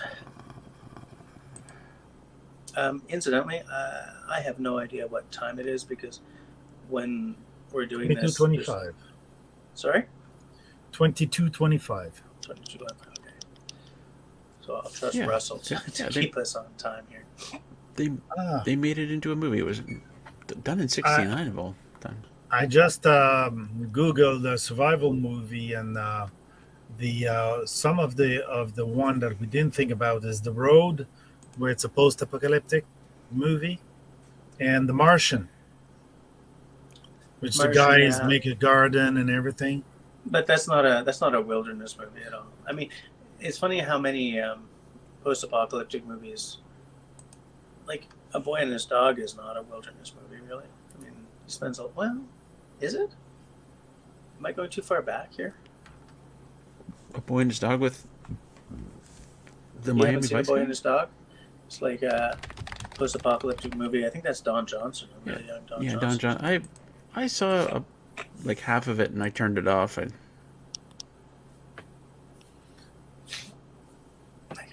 I haven't seen that movie as Arctic, made in 2018. It's a plane crash in the Arctic. Is that?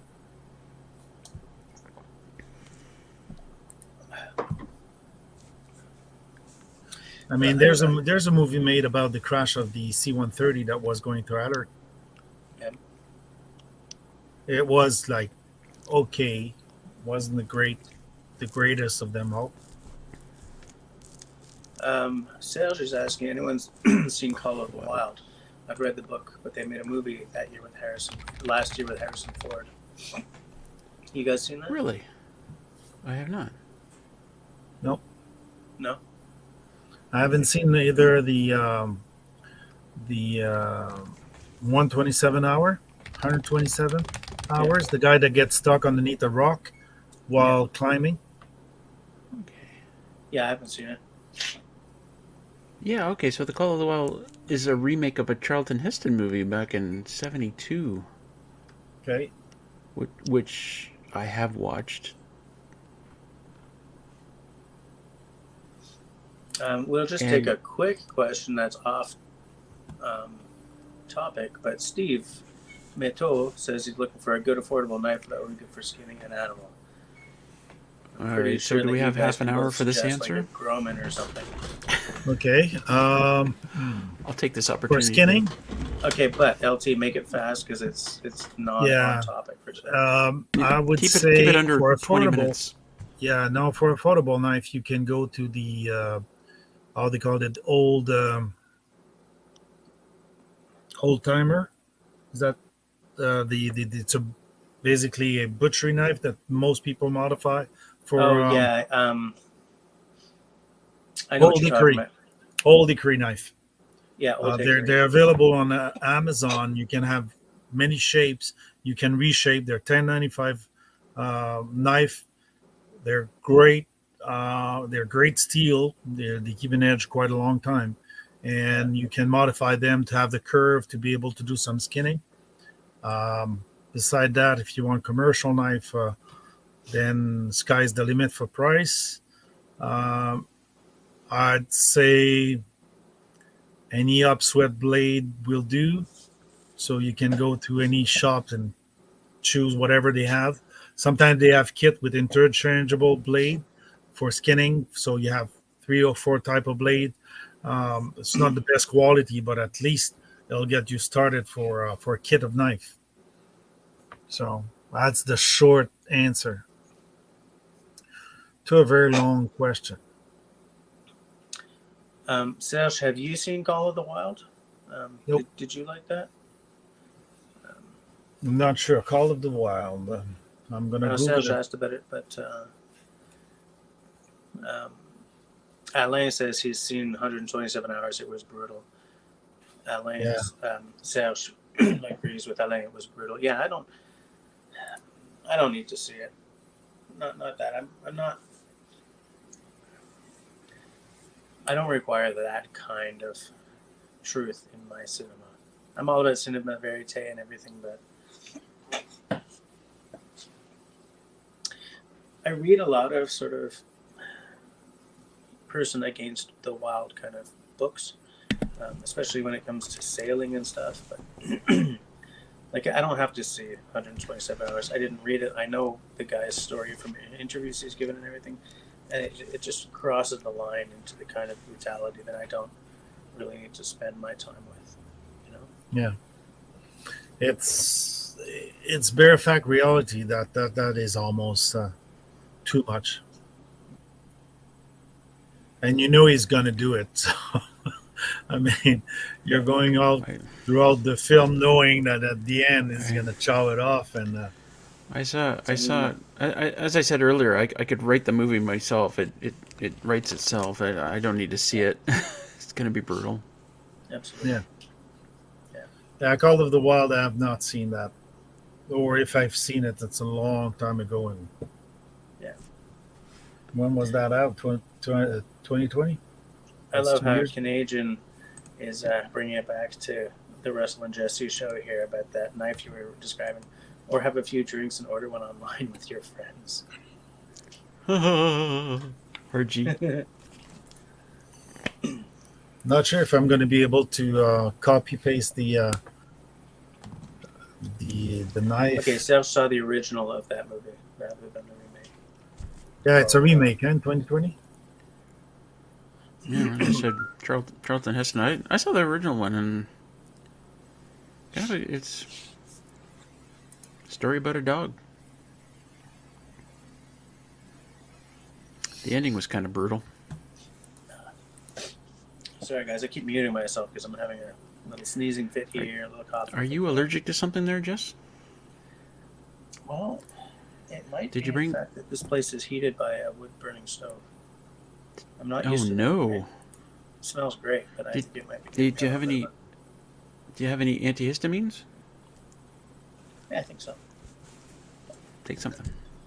I've tried to put the link in the comments of the Facebook. I'm not sure it's going to go through. Brett is asking if there's any recommendation for survival sport. I make your own. Get a piece of wood and carve it. Carve one from wood with your own knife. Carve that thing. Carve that spork. Burn the hollow with a coal. Then get to work. Get to work. The link is not going through. Okay.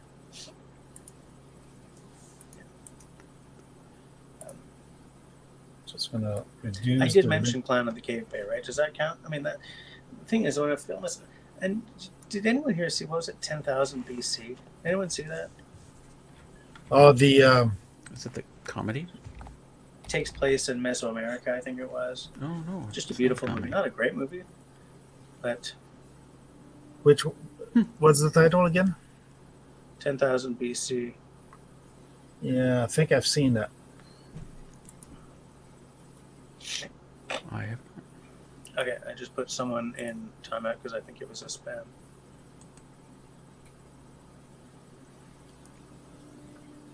Elaine's still going on about Yellowstone. Okay, I will watch Yellowstone. All right, Elaine, I will do it. For the knife on Amazon is Old Hickory butcher knife, and you'll find it. All these movies I gotta see now. Jeez. Oh, Armin Scher says The Mountain Between Us with Idris Elba. There's an actor who I really, really like. Oh, I think I know the one. LA, of course, is being funny again. I saw 10,000 BC maybe 1,000 years ago. It was an old movie, that's for sure. I kind of liked it, though. It wasn't a fantastic movie by any stretch, but I didn't mind it. Yep. And like films that take place that long ago, or even like Rome or whatever, where the dividing line between urban life and the countries and the wilderness is sort of a little more ephemeral. Like how far do you go while those still count? You know, like you can have something that takes place in ancient Rome where the guy's in the Senate for 2 scenes and then he spends half the film on campaign in like Gaul and surrounded by forest. So is that a wilderness movie or is that a war movie? Is there that strong a dividing line between the two sometimes? We kind of, you know, someone, I think Tenenbaum sort of referred to this and then I was going to pick up on it and we sort of discussed it and then moved on. But like, you know, when you look at a movie, especially something like Ben-Hur, where most of it takes place outside, well, that doesn't really count because it doesn't take place in the wilderness. That was a dumb example. But you know what I mean? Like,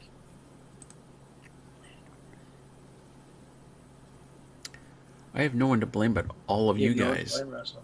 You have no one to blame. But everybody here, yeah. Well, you better get your Netflix in going. Well, I would bet a lot of these movies are not on Netflix.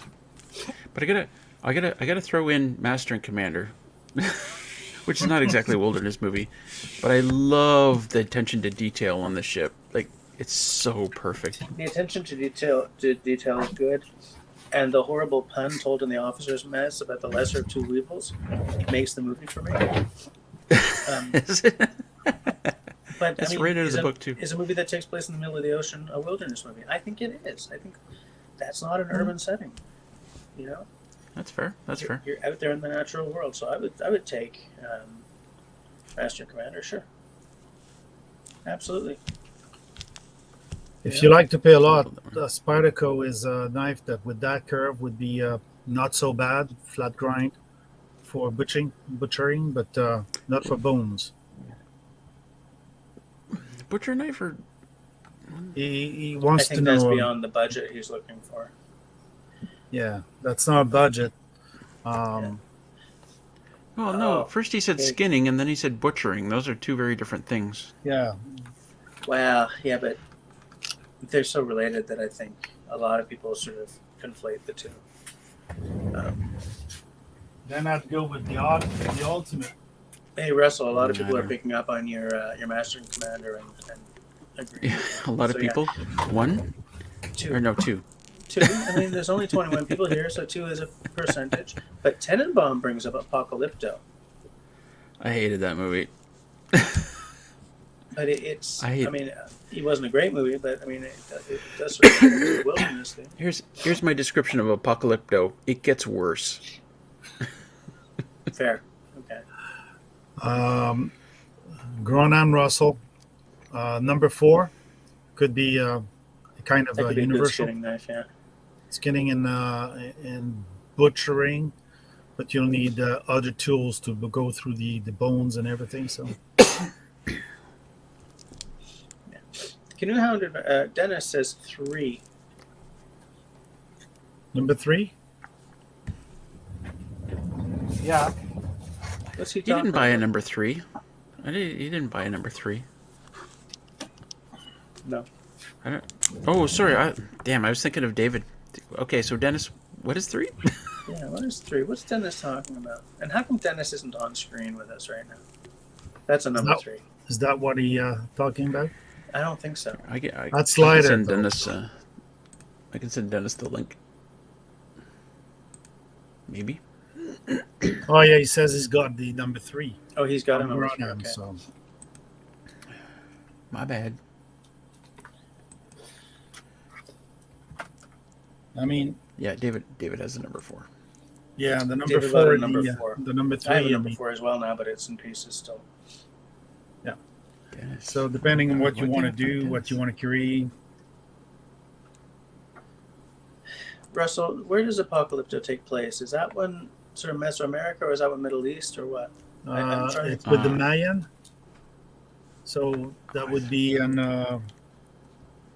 Mexico. I'm trying to get my sort of wildernessy kind of ancient history films from that era straight. There I he think is, I might Jesus. be conflating a few in my head I here. think it's with the Maya or The Maya? the Aztecs. One of the 2 tribes. I'm wondering if I'm conflating Apocalypto with 10,000 BC. Yeah. Apocalypto is such an awful movie. Like, it really gets worse. Like, every minute it just gets worse and worse and worse. And like, I can't stand movies like that. I invest in the hero's journey, you know. Yeah. 10,000 BC is about a hunter who did not hunt with honor, right? He accidentally took down a mammoth or a tiger or something. And it's his journey to try and get his honor back. I think. Am I right? Or is that Apocalypto? No, it's not Apocalypto. Apocalypto, his tribe gets attacked by another tribe. They all get taken prisoner, and it gets worse. Oh, right. Okay. Yeah. Fair enough. If he wants more budget knife, Mora.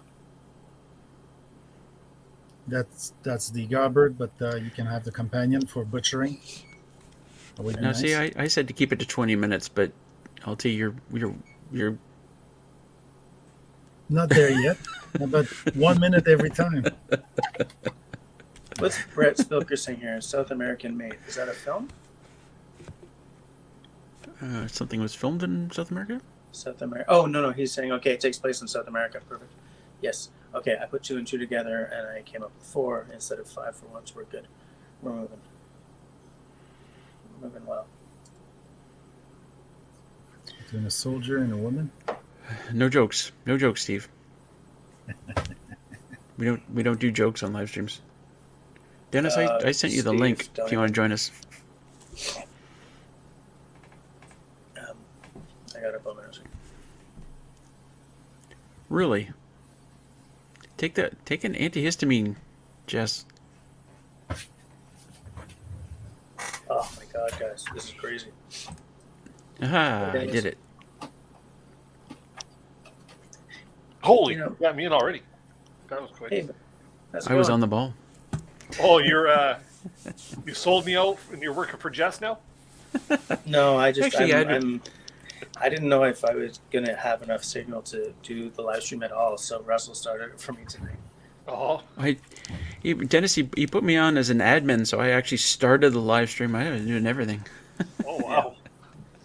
Well, I'll tell you what, Dennis, we're really off topic here, but Dennis, I was fooling around on StreamYard. I realized I'm still a co-host on your show. I can see your live streams. I could join at any time. I didn't know that before. I thought you had to send me the link every time.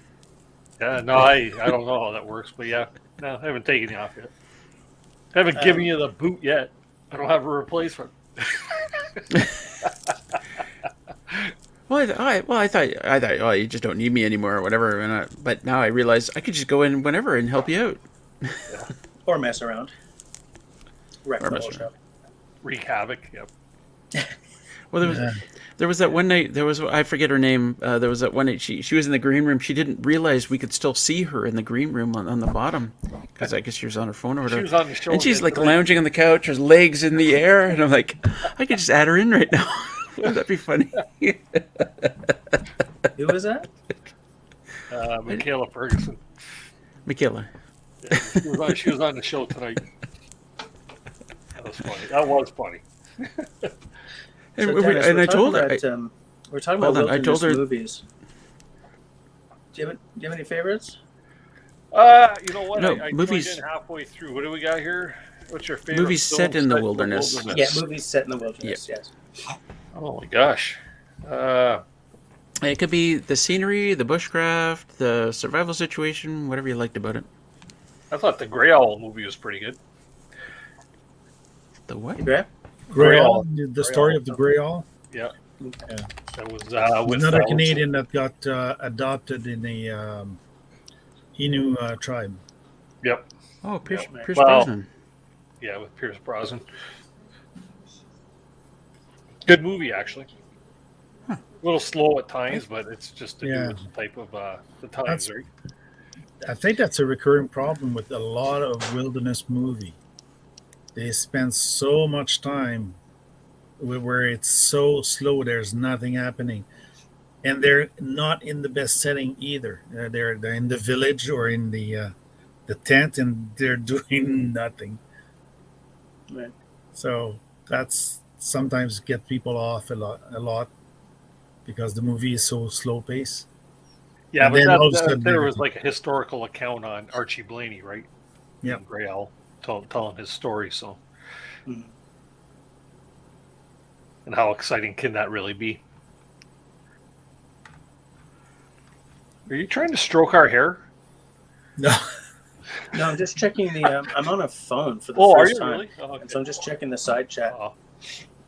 What's the matter? So Your like internet? the sound is terrible. I can hardly hear you guys unless I'm doing this, Oh. and the side chat takes up way over half the screen. So What's going on with your internet? he's not at I'm not home. home. Oh, I'm not home. I'm sort of on the Ontario border right now, oh, okay. Cool. near Hawkesbury. Yep. And like Archie Oh. Blaney wasn't even. He was a total fake. He wasn't even native. No, he wasn't. He was English. Yeah, he played it up. He He's British. absolutely played it up. I'm not sure if he played it up or he was like adopted in the tribe and given the Grey Hall name because he had gray hair. And Maybe. and then pretended to be First Nations, or Yes. Well, he No, he pretended was to be First adopted. Nations So when he met the royals. yeah, he was adopted, so he went on being who he was as a native. But Red then, Spillgrass. How about Deliverance? I think there's an argument to be made for that. There's a lot of wilderness in that. A lot of banjos. A lot of banjos. I mean, look, Deliverance? whenever someone mentions Deliverance, what the hell do you think they're talking about generally, aside from this? Ding ding ding ding ding ding ding. Make you squeal like a big boy. Gotta make the face there, Russell. I see I Steve don't do finished that. his joke. yeah, a soldier, not a shoulder.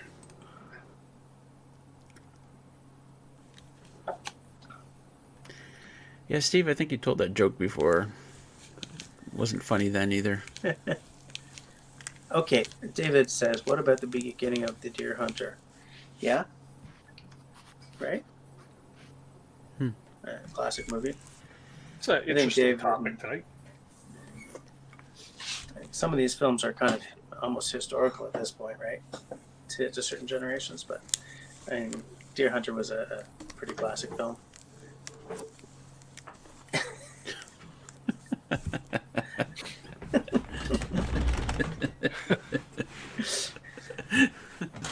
Okay, Serge, good night. Take care, Serge.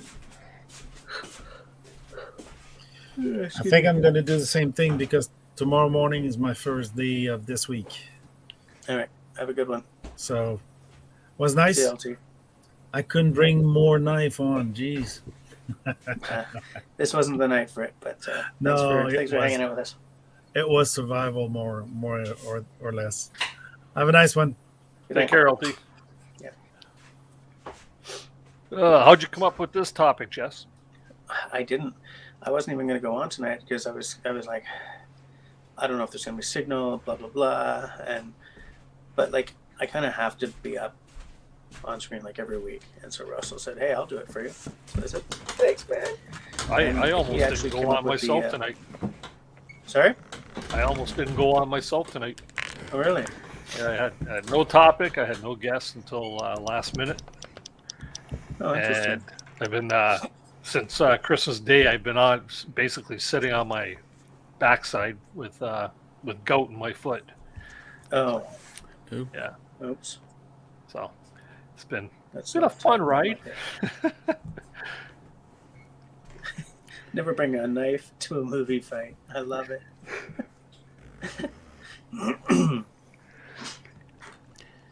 That's actually an interesting one, First Blood, because he takes off into the mountains and stuff.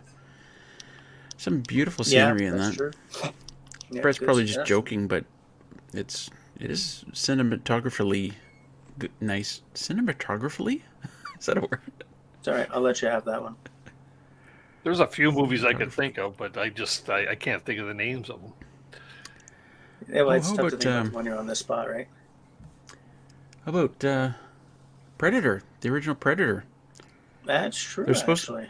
They're supposed to be in a jungle, okay, but it was kind of cool, the scenery. Yeah, absolutely. I mean, even parts of like think of some of the classic Vietnam films, right? I mean, these films take place in the jungle.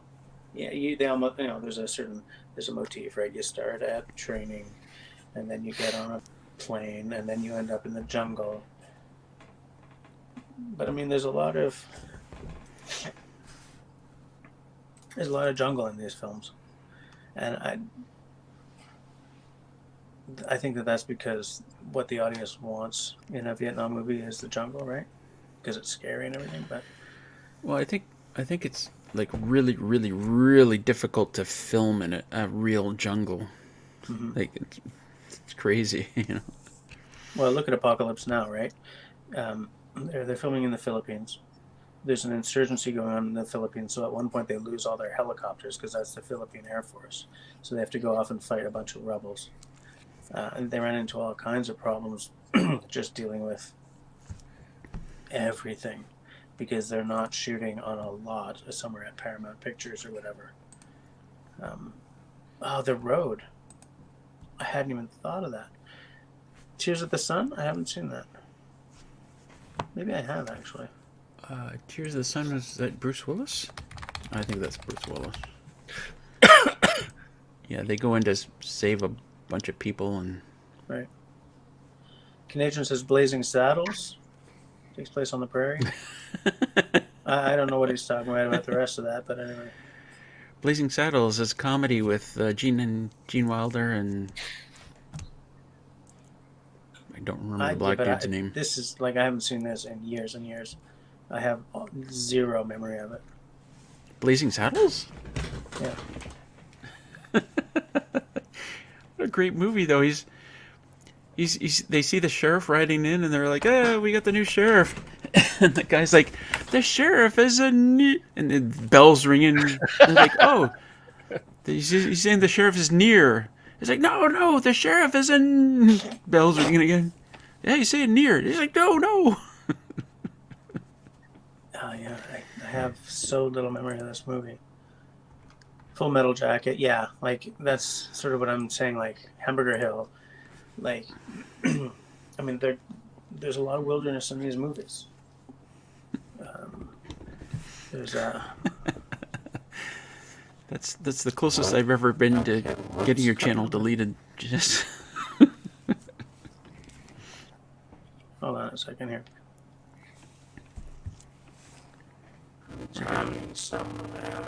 what is that noise?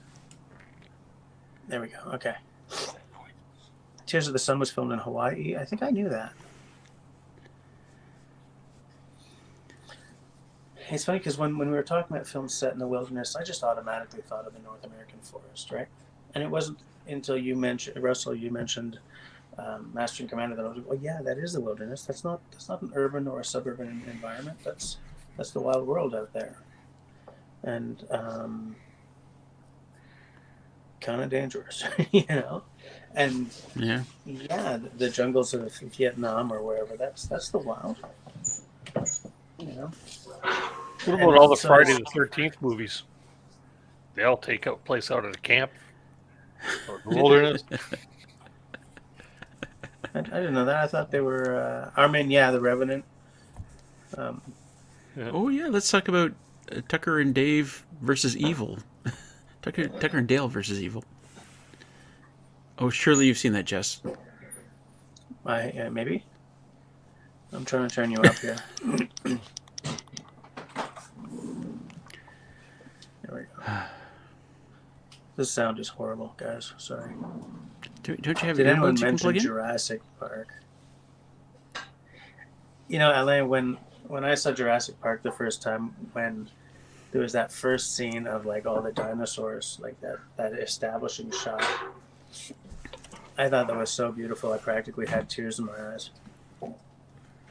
That was a fabulously beautiful piece of filmmaking. That film. I don't know if it was a fantastic film, but I thought it was quite a good one. I enjoyed it massively. But Jess, don't you have earbuds you can plug in? No. No, they're on my bedside desk at home. Are you like hiding out or something? No, we're at an Airbnb. Oh, okay. Near Hawkesbury. Okay. Witness protection. Some friends of I ours. thought maybe he's hiding out from the mafioso. Yeah, I'm in a witness protection program. Witness protection, but still going live because going live. Going live from a safe house. I'm gonna be there for my people, man. Yeah. When I say near Hawkesbury, I actually mean out near Lethbridge. There we go. Elaine's got a good one. Jurassic Park.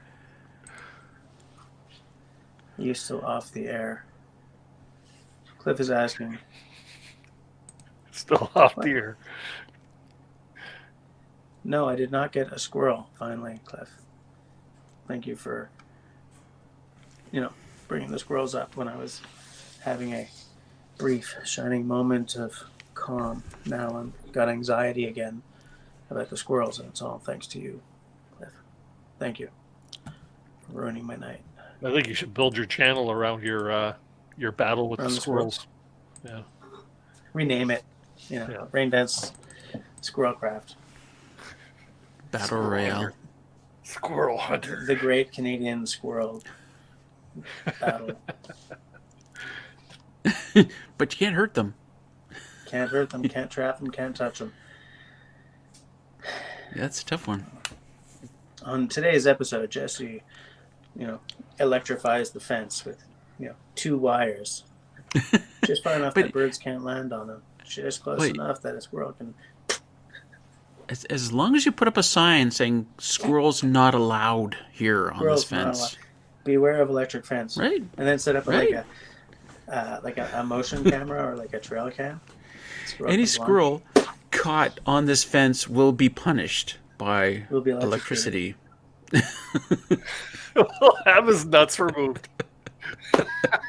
And just put a camera up and watch these little fiery balls just fall off nut vacuum.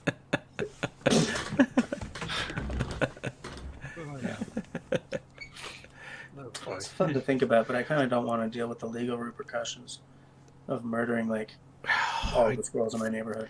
I tell you what, you can open your window an inch. We'll talk. We'll talk later. We'll talk. And then when they poke their head into code, you go for my bread and just slam it closed. Decapitate little bastards. Oh man. Taking me to a dark place here. I'm not sure if I like where this is going. Oh, Jess, you're always on the slide. You're on the slide to the dark place. We just got to give you a little push. I live in there you go. I live in the bad place, right? Woo. You just need one little push, and then I'll be. My life is as dark as this bottle. What you drinking? God. I hope your wife's not nearby. David Evans. Just who's feeding your squirrels while you're away? Someone. I just hope that at one point one of those squirrels will feed our Cooper's hawk. I think the squirrels are going right in Jess's house while he's away. Yeah. Go through the cupboards in here. Go straight for the bags of bird seed so they don't have to fight the birds. Oh, drinking your whiskey. Wouldn't that be awesome? You would die over here at my place, man. Our neighbors got all the feeders out, and their backyard looks like a zoo. We get to watch the hawks come by and pick off squirrels and pick off birds. Oh my God, Jess, that's what you need—a pet owl. There you go. Like a then you wouldn't have any birds either, though. Yeah. The thing is, I want to solve the squirrel problem without solving the cardinal problem or the dark-eyed junco problem. Yeah. This is such a good whiskey. I can't believe it. Yeah, stop. You don't have to talk about it. I can't drink right now, so. Oh, you can't drink right now? No red meat, no beer. I don't know about alcohol, but yeah, gout could be a. The thing is, gout is usually if you've eaten a lot of game meats and stuff, or a shift ton of beef. Yeah. No, I don't know what it is. I never had it before now, so. Gout used to be considered a sickness reserved for nobles because it was only nobles and royalty and stuff who could afford the foods that caused gout. Deer and other sort of game meats, beef and stuff like that. Whereas the poor could never afford any of this stuff. Yeah. So they never got the gout. Yeah, well. Yes, You talked about Jeremiah Johnson yet? See, Dennis B, did you guys talk about Jeremiah Johnson? Yes, that was mentioned. I think it was mentioned a little before I actually came on. But yeah. It's funny because of this live stream, there's all kinds of movies I have to go and either watch because they were classics that I just missed somehow, or rewatch because it's been years and years and years. Just do. Elena says, when a Cooper's hawk appeared in my yard last week, I found a sparrow hiding under my car. Yeah, I can well imagine. And Brett says, yes, gout was the rich man's disease. Absolutely, sure was. So Dennis, at What least the hell am I doing white with it? collar illness going on here. Actually, it might be all the craft beer I've been drinking. It's all I drink is craft beer, right? So. Oh, does beer cause it too? Yes. Interesting. Beer What that and is red meat. Okay. So you just got to be I drinking whiskey. I'd think you got some be whiskey. in hell. Yeah, I'd be in hell think if I ever got Russ is gout. in trouble. Yeah. Steve says, Jess, what are you drinking? I am drinking the Anok Peat Heart. This is apparently a heavily peated, but it's not. It's 40 parts per million. This is batch 1. This is a Highland. So it's peated, but it's still got some nice lightness to it. And it is 46% alcohol by volume. It is non-chill filtered, and it is natural color. So it's all kinds of win. If this had an age statement on it, it would hit all of 5 of my little check boxes. If it had what on it? Very good. If it had what on it? An age statement. 10 semen? year, 12 year, 20 year, 8 year, 5 year. Like if it had an age statement. So if it doesn't have an age statement. That was so different than what I heard. Aged semen. Statement. Age statement. No, not age semen. You are disgusting. You are a horrible That's what man. I heard. Aged semen. Dennis, tell me he's a horrible man. On that note, this old guy's got to cut out. Yeah. We must be after 11 o'clock by this point, right? Yeah, it's just past. My pain meds are starting to kick in, and I'm feeling pretty good. So we will talk to you fellas a little later. Eh? All right. Good night, Dennis. Your age Good to see you again. There, Russell. Bye-bye. Good night, everybody in the chat. Bye-bye. All right, so shall we end this thing? Let the people go to bed? Armin says Dances with Wolves 4-hour version. Is there actually a 4-hour version of Dances with Wolves? Or is he just being funny? I think there is, yeah. Like a director's cut? I'm not a big Kevin Costner fan. I don't feel that his acting is that good. But I've enjoyed a lot of the films he's been in. Not everything, that's for damn sure. But so I don't know if I could handle 4 hours of Kevin Costner. Come on. Tatonka. Come on, that's Academy Award right there. Tatonka. That's where it's at. Yeah. David's with me. 4 hours of Kevin Costner. No thanks. I thought he was this is not a wilderness movie, but I did not like him at all in what the hell was that film where it was all about the Kennedy assassination and he was like a lawyer? Drawing a blank. I've seen a lot of stuff, it was a big one for him at one point. Bigger than Dances with Wolves? The He was Postman? a prosecutor, I think, in the Kennedy assassination. What? Waterworld? No, that was a garbage movie. 3,000 Miles? Does fit in with the Waterworld? wilderness conversation, though, because it took place, JFK, thank you. Tenenbaum. Again, Tenenbaum saving the day. He's on fire tonight. Yeah. I've never Brett's seen asking if we know JFK. any good Aussie movies. I think the only Australian movie that pops into my head right now, aside from what was the one about the drag queens, Priscilla Queen of the Desert, or was Tank Girl an Australian movie? The only one that I'm really thinking about would have been, I guess the original Mad Max was an Australian movie, and I saw Gallipoli, and I'm pretty sure that was an Australian movie. Old though. Oh, yeah. Gallipoli. Gallipoli, yeah. You saw? Yeah. Yep, I saw that one. Yeah. I don't know if Crocodile Dundee was an Australian movie, David Evans. I think it might have been a Hollywood movie, sort of taking the piss out of Australians. Yeah. I had not is Mad realized Max in until Australia? recently. Sorry?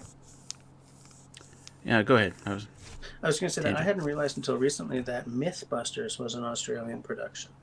It just happened to Really be in the States with Americans, but that the production company is in wherever, Adelaide or one of the big Australian cities, but I don't remember which one. Wait, it was filmed in the States with American actors, and you're saying it's an Australia production? Well, the production company is Australian. The money was Australian.